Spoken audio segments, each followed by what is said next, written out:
Today I am here to talk to you about books that Christians read. And if you're not a Christian, you might not love this video, but you know what? There's always another one. So hang in there. If you are at all curious, I bought a book and I just got it in the mail this week. It's called 25 Books That Every Christian Should Read. So I'm inspired. I, of course, haven't read the whole thing. It's going to be just a reference book for me. But I would love to read these 25 books. I'll read you what they are. I have read 3 of these books. I have read The Cloud of Unknowing because we had a read-along on BookTube either last year or the year before during Lent. And that was very interesting. It is anonymous. That was written by Anonymous. We don't know who wrote The Cloud of Unknowing. Interesting book. And I really want to read the section in this book that explains why they think it's an important book for Christians to read. Maybe I'll learn more about it that way. And then the other books that I've read that are recommended in this book are The Pilgrim's Progress by John Bunyan, which is an allegorical fiction, and The Cost of Discipleship by Dietrich Bonhoeffer, which was kind of a heavy theological book that, well, I could say of all 3 of those that I would probably benefit by rereading them, that I probably didn't get the entire import of the book during the first reading. So the other books, there's of the 25 I am reading or have read part of, a few of them. One of them is Confessions of St. Augustine. I actually am currently reading it. I just recently picked that one up again. Then The Divine Comedy by Dante Alighieri. I started reading The Inferno back right about the time that my house burned. In fact, I had just bought that book and I saved the book out of the fire, but then Faith of Faith in Books told me, and I will never forget this, she said, maybe you should save that for some other time, because I had just gone through an inferno. My house had burned, my town, half of it burned. And so anyhow, I did save it for another time and I read part of it, but I never finished it. So I have that yet to read. And another one that I have read a part of is this one, The Imitation of Christ. And I read, it's divided into books, I guess. The book has books in it, if you know what I mean. So there are 5 or 6 books in here? 5. Okay, there's 5 books. I've only read the first one. And so I have to read the other 4 still. And I'm going to start reading that one again right now. Well, after I get done with this video, of course. And I have, I've read part of Mere Christianity by C.S. Lewis, and I'm reading that along with Deirdre on the videos of her channel, Eden Restored. And I will put a link to her channel in the description of the video in case you're interested in hearing what she's saying about Mere Christianity. She's right now on, part 2 of Mere Christianity, and she just did the first chapter in part 2. So she's still near the beginning. And I guess that's all that I have in progress right now. But here are the other books that I haven't even started, and I'm so curious to know more. And I respect, classic books are important because they have been tested by time. They've been around for centuries, and these are the books that people have valued over the centuries enough that we still know about them and care about reading them. So there's On the Incarnation by St. Athanasius. I probably said that wrong. I'm not a Catholic, so I don't really know. The Sayings of the Desert Fathers, various authors. Sounds really interesting.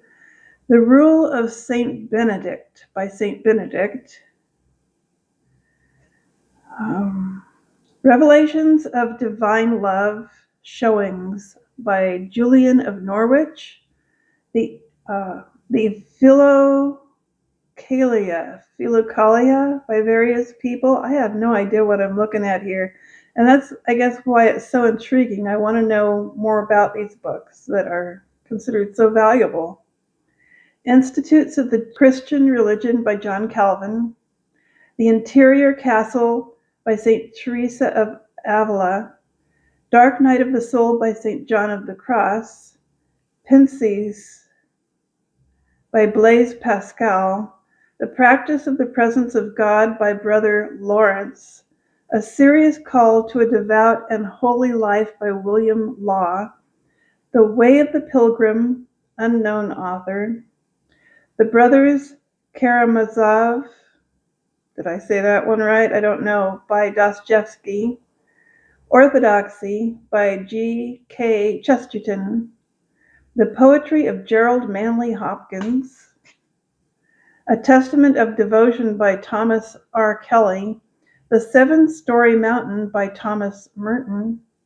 And The Return of the Prodigal Son by Henry J.M. Newin.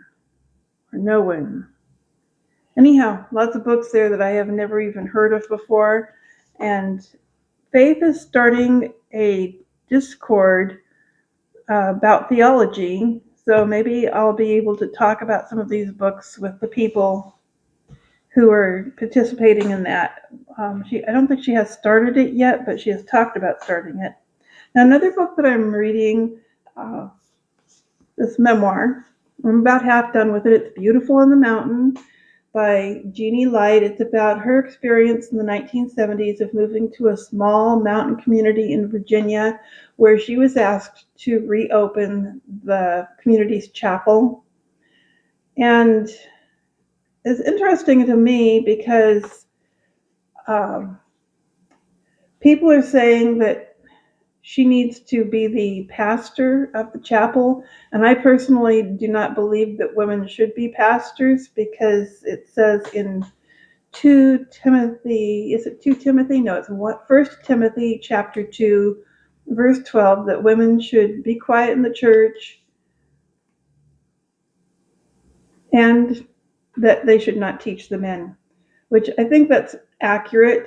And so I'm not really in favor of women pastors, but it's really interesting to hear her experience of going there and just trying to be of service to the community by doing as they asked. And I don't know, I'm halfway through the book and she still hasn't reopened the chapel, but she is in a seminary school now, halfway through the book.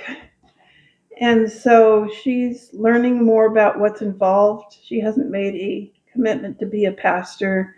And I did kind of look ahead a little, and there are some sections of the book where she actually addresses the words of Paul in 1 Timothy regarding women and whether or not they should be teaching men. So interesting book. Can't hardly wait to read the rest. I noticed that there was one review on Goodreads of a woman who read just a couple of the chapters and realized that this lady was being asked to be a pastor. And of course, she did not believe that women should be pastors, so she set the book aside and did not finish it and gave it a bad review. I am not going to do that. I'm going to read the whole thing. I'm curious to know what her process is. And I looked at her little bio at the end of this book. There's a little bio page for this woman, Jeannie Light. And it says that she is considered a lay missionary and leads bi-monthly services at a nursing center and teaches a Bible study. It doesn't actually say that she's a pastor, And I believe, women can do things for the church, like lead Bible studies, and I don't know. There's so many things we can do besides being like a senior pastor at a church or anything. So anyhow, just for me, an interesting memoir to be reading. And so that's all I wanted to talk about today. I am so excited to have this book about books recommended for many Christians to read. There's probably other books that are similar to this one. This one was put out by a group called Renovare, and somebody on Goodreads kind of gave it a bad review because they said that this Renovare group is not, it doesn't meet with his standards.